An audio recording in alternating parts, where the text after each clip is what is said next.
Alan, please, could you introduce us to the Chinese market and what happens there in Asia? And you have 15 minutes for that. Thank you so much.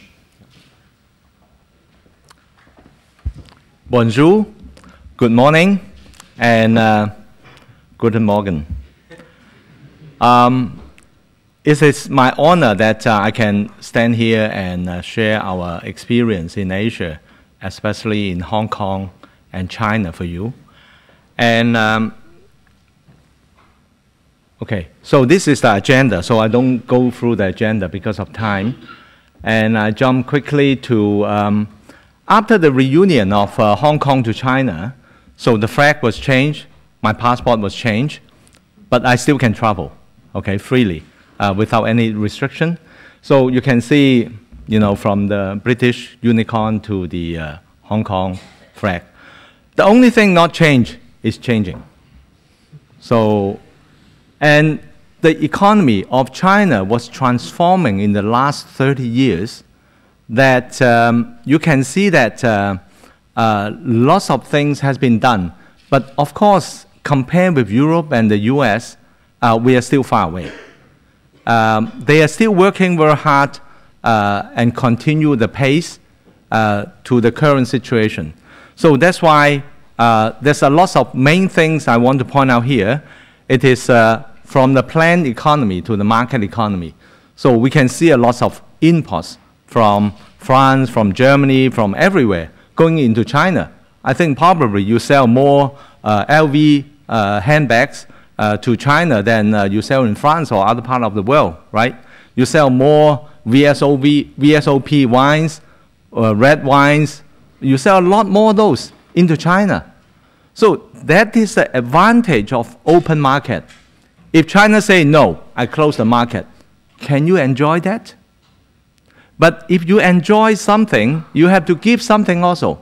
You have to open up your market to allow the Chinese to come into here to share with your profit and benefit. And it is from closed door to open door. So open up the door to attract investment into China so you can build your factory and you can build products cheaper and then you can ship to all over the world. So that is, you can enjoy low cost but good product or reasonable product. And then there is also, starting from 2008, China was facing a downturn of economy because of the financial tsunami, and that caused a big change in the direction of the economy of China. So they quickly adopt changing from export economy to domestic consumption economy in order not to flood the whole world by reducing price and everybody suffer. So now it seems like that policy works and everybody are still enjoying your life in France or in every part of the world. And then also, from manufacturing base, it's shifting to service base. That's why the new Chinese government, they also say we must have high value added services for our economy, not only exporting low cost goods to the world. So that has to be increasing the education, improving the technology, and then we can have service economy. And also from OEM, that means we make to order, and then, but we now design our own products. So later on, I will show you something which it is in our mind and which is workable. And also from private copy to innovative. But I think lots of things maybe still suffer. Lots of manufacturers, they still suffer from this, especially you know, manufacturing goods. But software is a little bit hard to copy because nowadays there's a lot of way to stop copying a software. And then, okay, who is using Linux? But I think a lot, including Microsoft, you can see it. All these, they are not just SME or small companies. These are all big companies, international companies. Some of them are university and also government and so on. So it is no stranger for Linux and open source anymore. And then the beauty of open source, I will quickly go over, but it is not, I think you all know that. One thing I want to point out is the excellency result of collective wisdom. In Chinese saying, when we have three carpenter, it can be amazing scholar. So this is what we say, but now we have more than 1 million volunteers in open source software. So that should be much better than anybody else, any single company. And then also, it allows us to work on unlimited space and freedom to innovate. And then also, we have our own intellectual property. Because if you only buy or license other people's, every year you have to pay money for that. But if you own that, then you can enjoy that. And then from product to service, and also from CapEx to OpEx, which is the financial people like that very much. I'm sorry that your minister gone early, otherwise she will probably say, hey, I like this, how to do that. And then also from market popularization rather than it's a profit maximization. So company, they want to have more profit, but for open source, we want bigger penetration, a bigger market share, okay? Even though it's not getting money today, but we can get money in the future. So the worldwide adoption on open source, I think when you look at this map, this is not created by me, but this is from NetCraft. You can surf on the website and you can see the same thing. And you can see that Microsoft is always a small player in the web server area. So they are only 1/3 of what Apache and Linux is doing. And also, there's a lot of other applications they are riding on Linux also. That will make Linux more and more attractive. And also recently, Google also announced that they are riding, they will stop the service for the Google Sync. And this will make Microsoft very busy, and if you are doing on that line, I think you can take over a lot of business by solving that problem for them. So this is an opportunity for you. And then the adoption in Hong Kong that the government, they support open source. And then they have more and more things to do is we have a survey that 75% of the government website, they are using open source. And also they are reducing and stop .NET, and then they change to Java and open source. And in a recent project, they specify that they must use open source. And also for the PC, government every year, they have about 60,000 PCs in the government departments. And they have to renew some of the old machines to the new machine, and then those new machines are preloaded with Windows 7. But they all downgrade back to Windows XP because Windows 7's backward compatibility is not 100%. They can do some, but not all. So they have to downgrade back to XP. And also, this is the new project which they launched last year for a cloud platform for the security industries. Though security is not, I mean, internet security. It's really, you know, the physical security. So they have a law that they must report duty and report safety within 4 hours in the daytime and report duty every 2 hours in the evening. So this will help them to locate where is the security guard and are they safe or not, and make a record on that. So with this security cloud, they are specifying using open source. So this is one of the project which, you know, the government not only just saying but doing it. This is very important. And then the open source in China is in 2005. It is the first time that they have the uniform office format, which is like the ODS or ODF in Europe.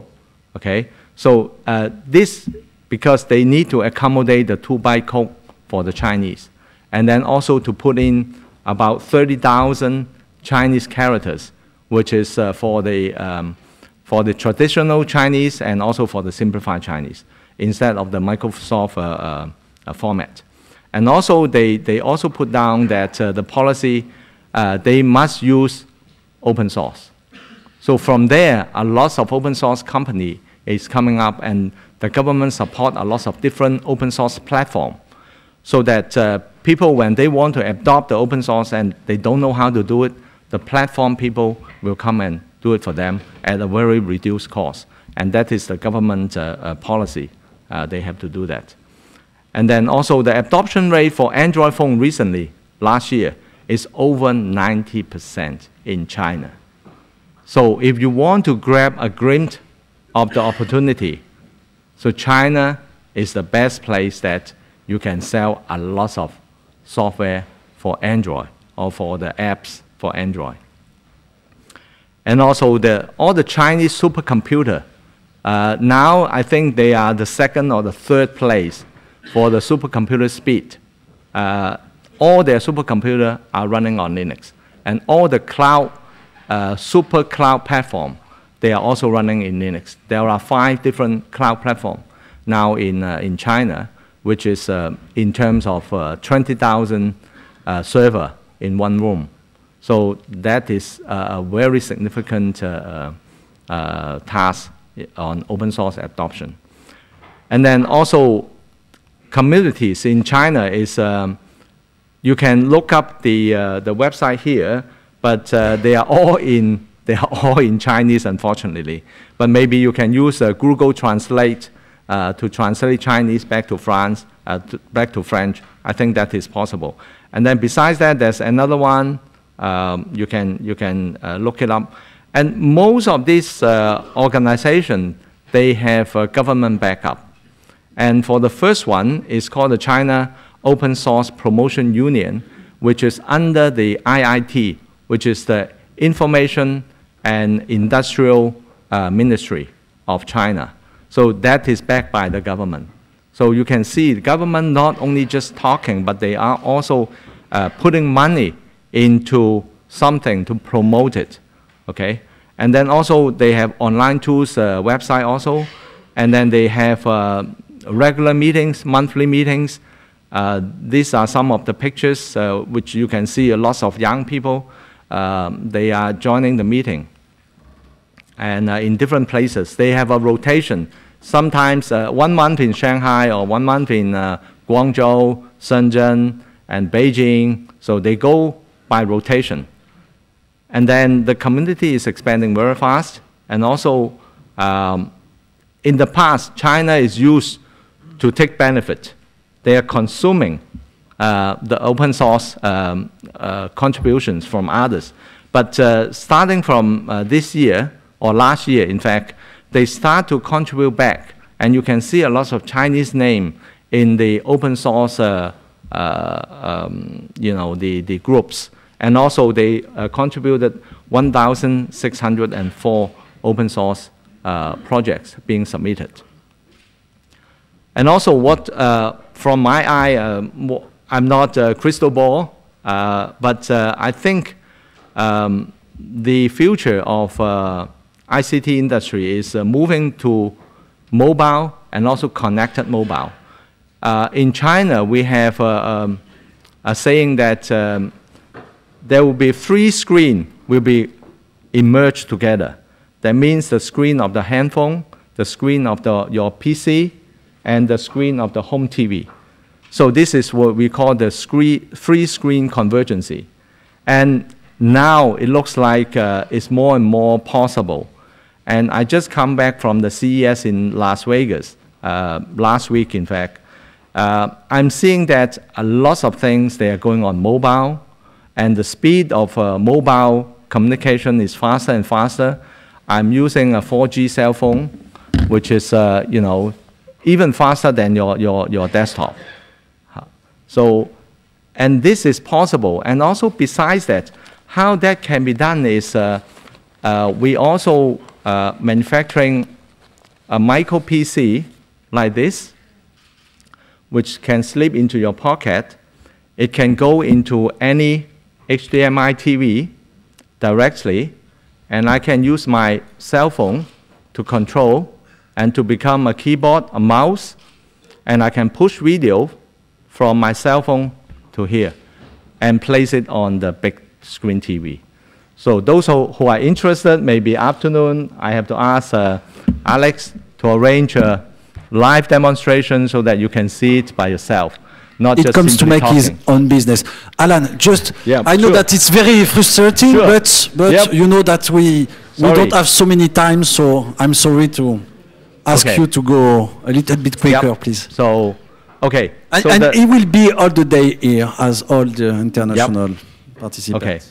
So the trend is only the beginning, the open source trend and also the mobile trend and all this convergency trend is just the beginning. So there's a lot of things we can do. Because we are untied from a proprietary platform, we can do a lot of things which we can never imagine. And also, it is a pillar, it can be a pillar industry for the country. Like in China, now they're exporting open source software in terms of money and dollar. I don't have the exact figure, but it's about 200 billion yuan, which is, I don't know how to convert to euro, maybe around 60 billion euro or something like that now. And a lot of this software, they are not just a CD-ROM or disk, but they are already bundled in the product. Okay, so this is something which you can consider, and we can work together. And also the river of no return, because if you can make money for Microsoft, you can make more money if you are running on Linux and open source. And then this is, I tell you, you know, if you are an investor, which one you will invest? First, you can look at Microsoft. 4 years ago, they are $20, and up to now, it's $27. And you can look at their trend is, you know, just up and down, up and down. But you can look at another competitor, Google. They are from $300 to $700. So you can see there's a lot of margin and a lot of growth. Okay, if you are an investor, which one you are going to invest? You tell by yourself. And then how we can get the opportunity is China is very good now in making hardware, building nice building. When you go to China, you will like it because it's very modernized. But then the software is still very much behind. I would say at least 10 years behind. So this is the opportunity which you can run faster and you can go to China and then you can cooperate with the people. And we are glad to join you and bring you in, and then we can work together. Alex also have been there last year. I entertained him, that's why he's now giving me another treat to replay back or something like that. So there's a lot of Chinese company which you can work with. And also there's a successful project called Qualipiso. I'm not sure you know that or not. It is a European project which is working together with the Ningnan University in China to improve the quality of open source software. And then finally, the conclusion is the cost is, we know, is way down, about 70% lower, and then that will help the SME and also combat the inflation. The open source is consume less power, and you know, we don't like the software got backdoor. We want secure and stable softwares. And then for the ICT industry, we need to work with the SME market, and which is faster to improve the software. And also, all this success is without the government support is not possible. So I hope that French will have this, you know, successful in the future. So thank you very much.